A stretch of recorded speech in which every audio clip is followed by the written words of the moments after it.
जब विधानसभा के लिए विधायक चुनने जाते हैं, देश की संसद में भेजने के लिए सांसद चुनने जाते हैं, तो जाति के नाम पे, धर्म के नाम पे, क्षेत्र के नाम पे, भाषा के नाम पे वोट देते हैं।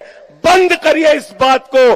खट्टर साहब ने हरियाणा को खटारा बना दिया, खटारा बिल्कुल। ये अग्निवीर की योजना भारत माता के साथ गद्दारी है। ये अग्निवीर की योजना भारत की सेना के साथ गद्दारी है। मोदी जी कह रहे हैं 4 साल में रिटायर करके भागा देंगे। कैसे आप 4 साल में रिटायर कर दोगे? अरे जो क्रिकेट का बल्ला नहीं पकड़ना जानता, वो अमित शाह का बेटा बीसीसीआई का चेयरमैन बनेगा और हरियाणा का नौजवान 4 साल में रिटायर हो जाएगा। यह व्यवस्था हमें मंजूर नहीं है।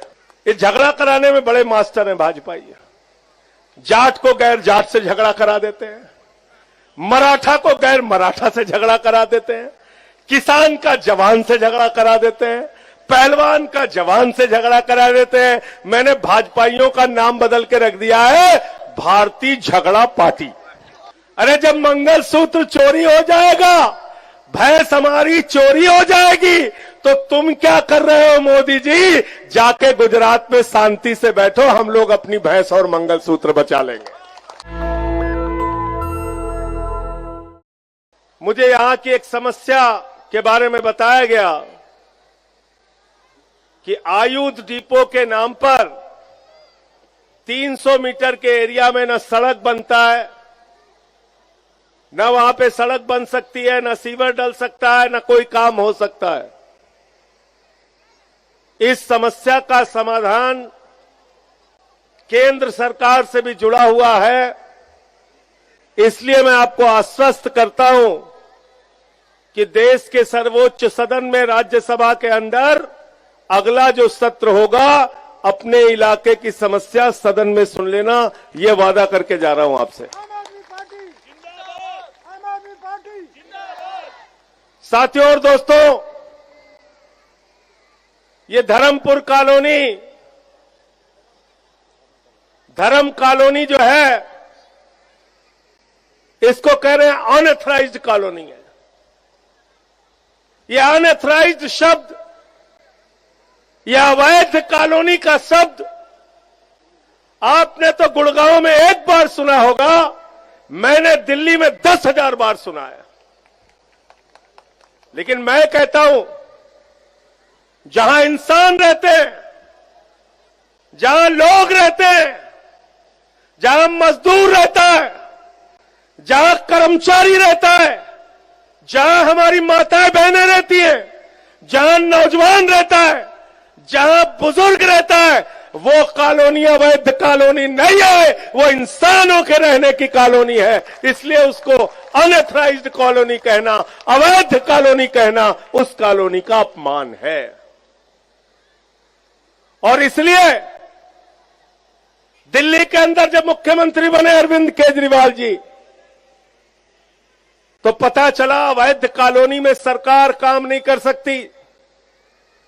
दिल्ली के मुख्यमंत्री ने विधानसभा के अंदर प्रस्ताव पारित करके दिल्ली की सारी अवैध कॉलोनियों में सड़कें बनाई, नालियां बनाई, सीवर बनाए, पाइपलाइन बिछाए। एक नहीं 1000 काम करके वहां पे दिखाया है। ज्यादा दूर नहीं है, दिल्ली जाके देख लेना। वहां मोहल्ला क्लिनिक भी बनाया है, वहां तमाम काम किया हम लोगों ने। और आज आपसे कहने के लिए आया हूं कि 5 तारीख को आप जब अपना वोट देने के लिए जाना, तो ये सोच के जाना कि आप हरियाणा की तकदीर अपने उंगली के इशारे से लिखने जा रहे हो। आप अपने बच्चों की तकदीर अपने उंगली के इशारे से लिखने जा रहे हो। आप धर्म कॉलोनी की तकदीर अपने उंगली के इशारे से लिखने जा रहे हैं, और आप दौलताबाद विधानसभा और हरियाणा की तकदीर अपने उंगली की ताकत से लिखने जा रहे हो। इस बादशाहपुर की आप इलाके की अपने विधानसभा की तकदीर अपने उंगली के इशारे से लिखने जा रहे हो। क्यों उंगली के इशारे से? क्योंकि इसी उंगली के अंदर मिली आपको। और ये वोट की ताकत याद रखना किसी भाजपाई और उसके पुरखे के बलिदान से नहीं मिली, ये वोट की ताकत मिली है शहीद आजम भगत सिंह की कुर्बानी से, शहीद सुखदेव की कुर्बानी से, शहीद राजगुरु की कुर्बानी से, अशफाकुल्लाह की कुर्बानी से, चंद्रशेखर आजाद की कुर्बानी से, नेताजी सुभाष चंद्र बोस की कुर्बानी से। ये वोट की ताकत आपको मिली है राष्ट्रपिता महात्मा गांधी के बलिदान और त्याग से। तो हम घर के लिए सब्जी खरीदने जाते हैं, 4 दुकान पे जाते हैं, सब्जी कहां अच्छी मिलेगी वही खरीदना है। हम बच्चों के लिए कपड़ा खरीदने जाते हैं, 10 दुकानों पे देखते हैं कहां अच्छा कपड़ा मिलेगा, कहां सस्ता कपड़ा मिलेगा। हम अपने पत्नी के लिए चप्पल भी खरीदने जाते हैं तो 5 दुकान पे देखते हैं कहां अच्छी चप्पल मिलेगी। लेकिन जब हरियाणा की तकदीर लिखने जाते हैं, जब विधानसभा के लिए विधायक चुनने जाते हैं, देश की संसद में भेजने के लिए सांसद चुनने जाते हैं, तो जाति के नाम पे, धर्म के नाम पे, क्षेत्र के नाम पे, भाषा के नाम पे वोट देते हैं। बंद करिए इस बात को। इस बार स्कूल के नाम पे, अस्पताल के नाम पे, बिजली के नाम पे, पानी के नाम पे, तरक्की के नाम पे, विकास के नाम पे, केजरीवाल के नाम पर वोट दे देना। गलत तो नहीं कह रहा हूं? आपने कांग्रेस को भी मौका दे दिया, आपने भाजपा को भी मौका दे दिया, इनेलो को भी मौका दे दिया, जेजेपी को भी मौका दे दिया। 10 साल तक यहां पे किसकी सरकार थी?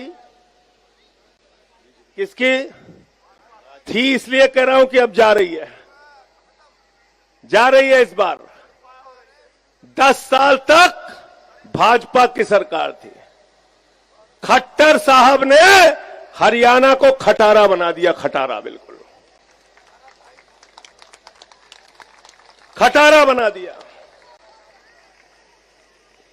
मैंने अभी एक सर्वे देखा हरियाणा के बारे में, नौजवान साथियों, मुझे बहुत अफसोस हुआ। मैंने देखा हरियाणा नंबर 1, तो मैंने सोचा हरियाणा नंबर 1 किस चीज में नंबर 1 हुआ? मैंने लिंक खोल के देखा, उस सर्वे में लिखा हुआ था बेरोजगारी के मामले में हरियाणा नंबर 1। बेरोजगारी के मामले में हरियाणा नंबर 1। ऊपर से आपने अग्निवीर की योजना लागू कर दी। क्या है अग्निवीर की योजना? यह अग्निवीर की योजना भारत माता के साथ गद्दारी है। यह अग्निवीर की योजना भारत की सेना के साथ गद्दारी है। अग्निवीर के नाम पे आप भारत की सेना को ठेके पर नहीं रख सकते। सेना सेना होती है, सेना देश का सम्मान होता है, और हरियाणा का नौजवान देश की सेना में रह के भारत माता के लिए अपनी कुर्बानी देके भारत की रक्षा करता है। इसको आप ठेके पे नहीं रख सकते। हमारे उत्तर प्रदेश के सैनिक प्रकोष्ठ के यहां अध्यक्ष बैठे अशोक कमांडो, इधर आओ, सामने आओ।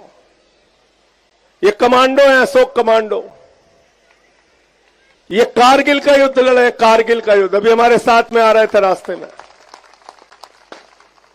तो मैंने इनसे बात की।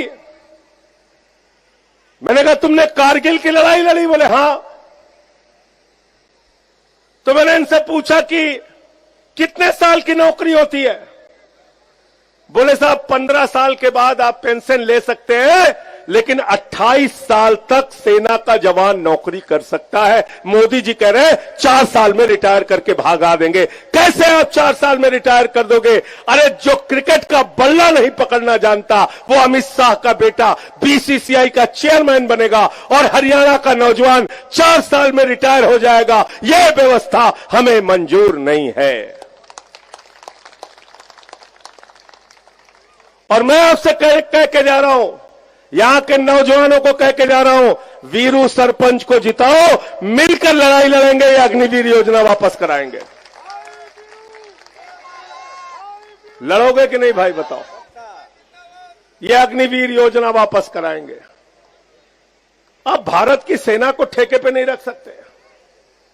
आपने भारत की सेना को ठेके पे रख दिया। हरियाणा के अंदर 300 सरकारी स्कूल बंद हो गए। मैं एक रिपोर्ट पढ़ रहा था।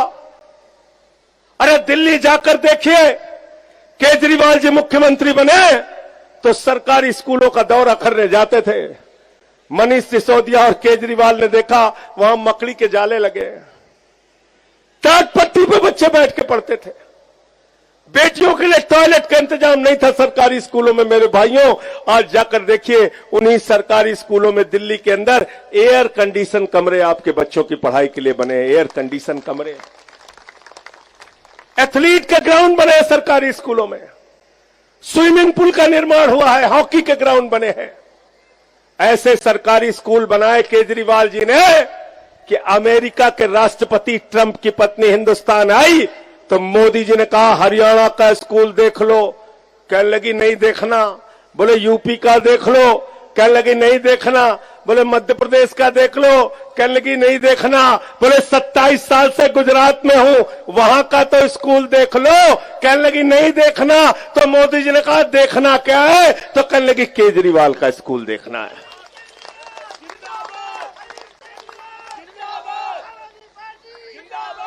पहले लोग कहते थे अमेरिका से सीखो, अमेरिका से सीखो। आज अमेरिका वाला कह रहा है टोपी वालों से सीखो, केजरीवाल से सीखो, आम आदमी पार्टी वालों से सीखो। ऐसे सरकारी स्कूल शानदार दिल्ली के अंदर केजरीवाल जी ने बनाए।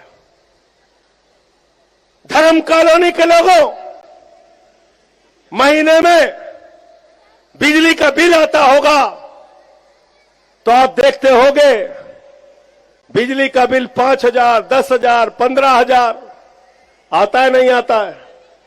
आता है ना? आता है कि नहीं आता बिल?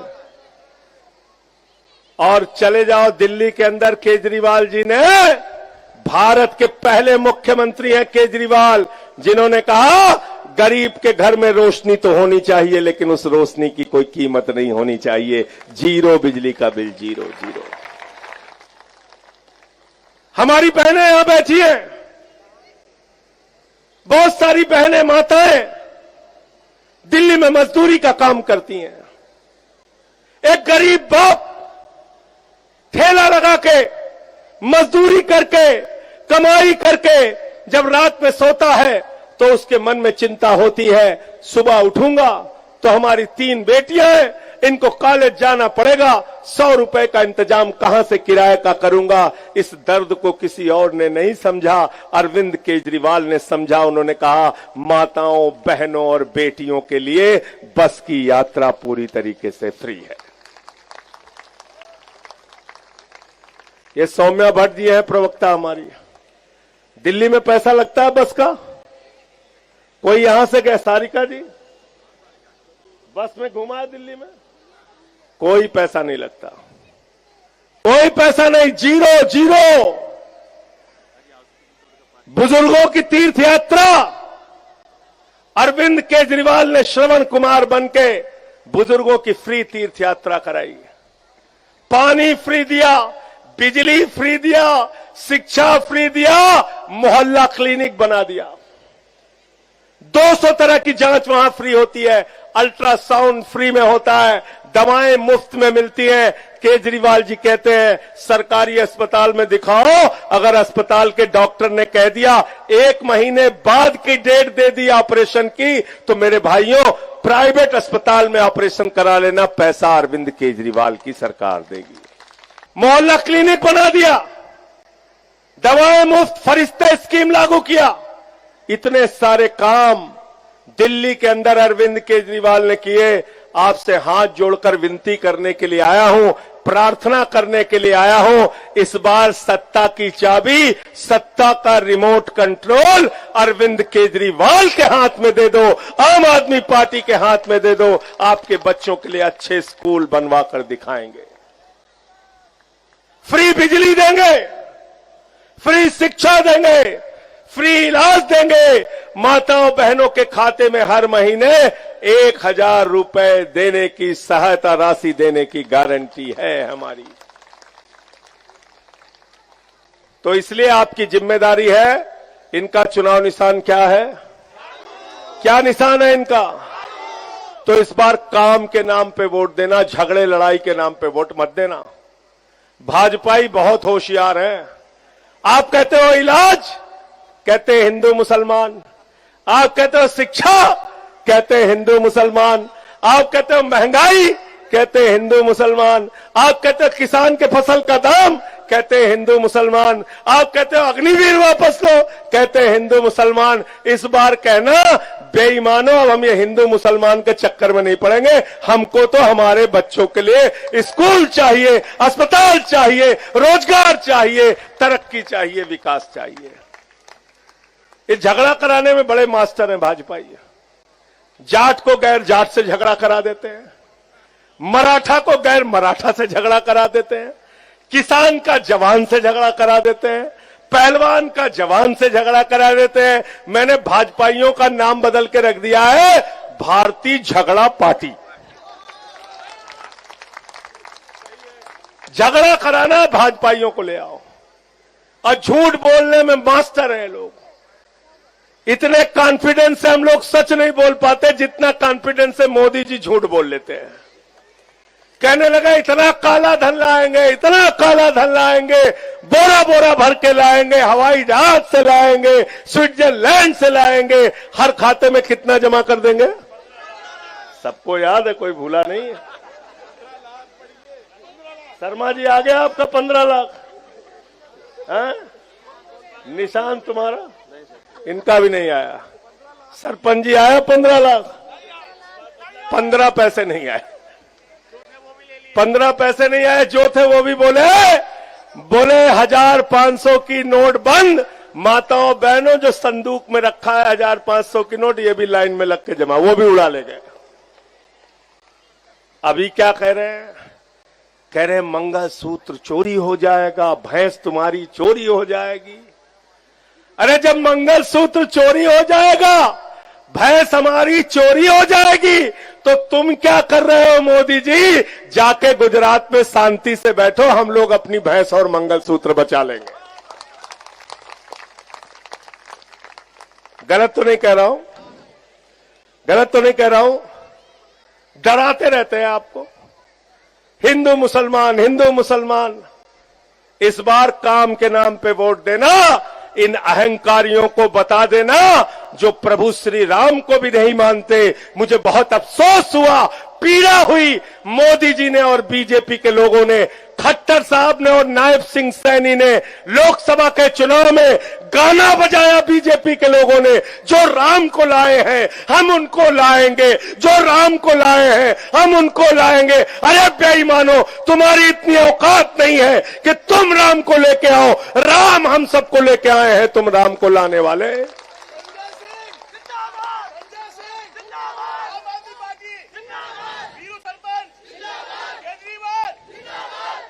किसी की हैसियत है आपके प्रभु श्री राम को कोई ला सकता है क्या? ला सकता है क्या? ला सकता है क्या? भगवान इंसान को लेके आए हैं, इंसान भगवान को लेके नहीं आया। कल को तो बीरू सरपंच का बेटा इनके सामने खड़ा होकर कहेगा बापू हम तुमको लेके आए, तो मान जाएंगे सरपंच जी? उठा के डंडा, 4 डंडा मारेंगे। गलत तो नहीं कह रहा भाई? तो इसलिए इनका अहंकार ठीक करना है आपको। और कैसे ठीक होगा? क्या निशान है? जोर से बोलिए। हमारी बहनें यहां बैठी हैं, आवाज मोदी जी तक जाना चाहिए। चुनाव निशान क्या है हमारा? और झाड़ू बहुत काम की चीज है। घर की सफाई करनी हो तो क्या चाहिए? और मोहल्ले की सफाई करनी हो तो क्या चाहिए? और बादशाहपुर की सफाई करनी हो तो क्या चाहिए? और हरियाणा की सफाई करनी हो तो क्या चाहिए? और किसी के दिमाग पे भूत सवार हो जाए तो भूत उतारने के लिए क्या चाहिए? झाड़ू। क्या चाहिए? झाड़ू। देखा ना, गांव में जब किसी को भूत सवार हो जाता, 4 लोग टंगरी पकड़ के उठा के लेके जाते हैं, ओझा वहां पे पकड़ के मार झाड़ू, मार झाड़ू, मार झाड़ू, उसका भूत उतार देता। तो भाजपा और कांग्रेस वालों के दिमाग पर सत्ता का जो भूत सवार है 5 तारीख को झाड़ू मार मार के वो भूत उतारने का काम आपको करना है। अरविंद केजरीवाल की ईमानदारी पे सवाल उठा रहे हैं। ऐसा नेता जिसने बच्चों के लिए शिक्षा फ्री की, इलाज फ्री किया, बुजुर्गों की तीर्थ यात्रा फ्री कराई, माताओं बहनों के लिए बस की फ्री यात्रा की, जिसने 10 साल तक मुनाफे का बजट दिल्ली में दिया, वो नेता हिंदुस्तान की राजनीति में सबसे ईमानदार नेता है, जिसने एक बार नहीं 2 बार मुख्यमंत्री की कुर्सी को लात मार दिया।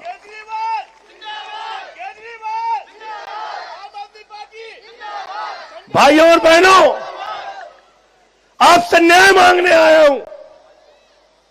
हमारे नेता केजरीवाल को जेल में रखा गया 6 महीने, मनीष सिसोदिया को 17 महीने जेल में रखा गया, सत्येंद्र जैन आज तक जेल में हैं, मुझे 6 महीने जेल में रखा गया, लेकिन हम लोग झुके नहीं, लड़ते रहे, आगे भी लड़ते रहेंगे। आप न्याय की कुर्सी पे बैठे हो, लोकतंत्र में मालिक आप हैं। अगर हमारे साथ गलत हुआ है तो इस बार के चुनाव में सजा इनको हरियाणा में दे देना, क्योंकि उसी हरियाणा के लाल केजरीवाल को इन्होंने जेल में डाला था। आम आदमी पार्टी, आम आदमी पार्टी, केजरीवाल। और मैं ज्यादा बड़ी बात तो नहीं करूंगा, लेकिन इतनी बात जरूर कहूंगा कि इस बार जो सरकार हरियाणा में बनेगी उसका रिमोट कंट्रोल अरविंद केजरीवाल के हाथ में होगा। अरविंद केजरीवाल और आम आदमी पार्टी के समर्थन के बिना सरकार नहीं बनेगी, और अरविंद केजरीवाल रिमोट का बटन दबाएंगे, आपके बच्चों के लिए अच्छे स्कूल बनाएंगे। केजरीवाल रिमोट का बटन दबाएंगे, आपके लिए फ्री अस्पताल और इलाज का इंतजाम कराएंगे। केजरीवाल रिमोट का बटन दबाएंगे तो किसानों के फसल का दाम दिलाएंगे, नौजवानों के हाथ को काम देंगे, रोजगार देंगे। ये काम कराने के लिए इस बार झाड़ू चलाइए, वीरू सरपंच जी को यहां से जिताइए। बहुत बहुत शुक्रिया, बहुत बहुत धन्यवाद। इंकलाब, इंकलाब, केजरीवाल, केजरीवाल, झाड़ू निशान, झाड़ू निशान, झाड़ू निशान। बहुत बहुत शुक्रिया हमारे निशान भाई का और वीरू सरपंच जी का, दोनों का चुनाव निशान झाड़ू है। एक गुड़गांव से हैं और दूसरे हमारे बादशाहपुर से हैं। इन लोगों को यहां से जिताइए। बहुत धन्यवाद। नेशनल दस्तक की आपसे गुजारिश है कि अगर इसको बचाना चाहते हैं तो नेशनल दस्तक को सब्सक्राइब करने के लिए रेड कलर के सब्सक्राइब बटन को दबाएं, फिर बेल आइकन की घंटी दबाएं। नेशनल दस्तक को बचाने के लिए बहुत जरूरी है कि हर खबर को शेयर करें, लाइक करें, कमेंट जरूर करें।